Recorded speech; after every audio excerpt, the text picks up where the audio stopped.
Have you ever looked at your life and felt this quiet, uncomfortable thought rise inside you? Why do I feel so behind?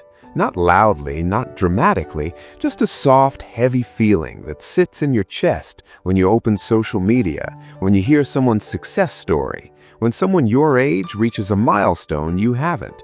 And it's not jealousy or anger, but something more confusing.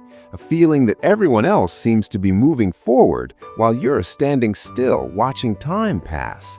And what makes it worse is that you can't fully explain why you feel this way, because you are trying, you are working, you are surviving, yet somehow it feels like life is happening faster for everyone else. And most people assume this feeling means they're failing or falling behind or doing something wrong.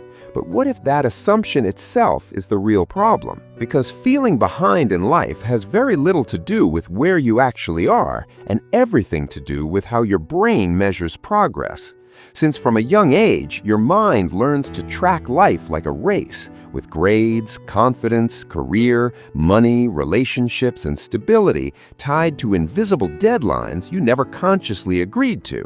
Yet you absorb them anyway by watching others and comparing yourself, slowly building a silent timeline in your mind of where you're supposed to be at different stages of life, even though that timeline is not real, but borrowed from other people's lives, highlights, expectations, and opinions.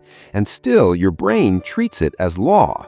So every time you don't match that imaginary schedule, your nervous system reacts as if something is wrong, creating anxiety, shame, and pressure. Because your body doesn't think, I'm on a different path, it thinks I'm in danger.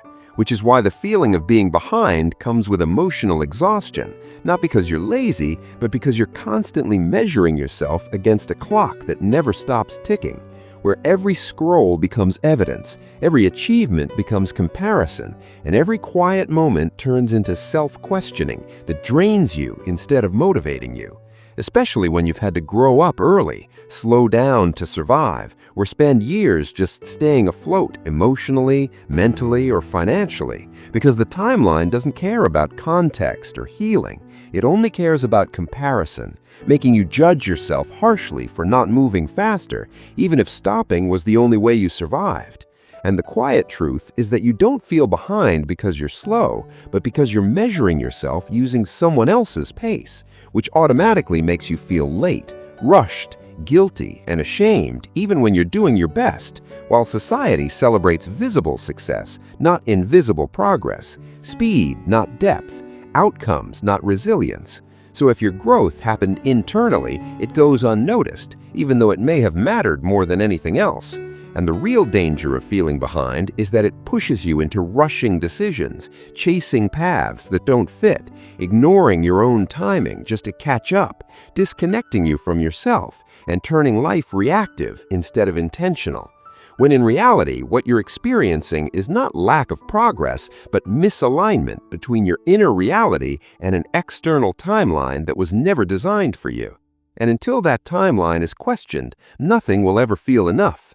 Because understanding why you feel behind is only the first step, and real change begins when you stop trying to escape the feeling by moving faster and instead change how you relate to time, progress, and yourself, realizing that timelines are not facts, but unconscious agreements you made without knowing you had a choice, blaming yourself silently whenever you didn't meet them, even though growth doesn't happen in straight lines, but in waves, pauses, and stillness.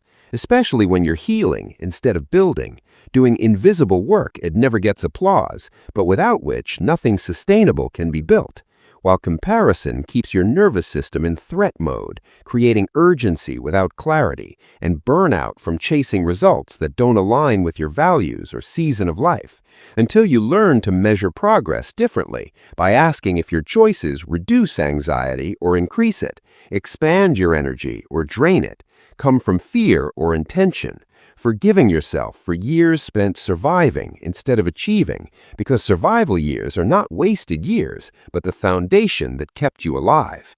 And when you release the pressure to catch up, your energy returns in a steady, grounded way, allowing progress to happen naturally, redefining what it means to be on time as arriving at your own life with awareness and honesty, instead of matching someone else's milestones.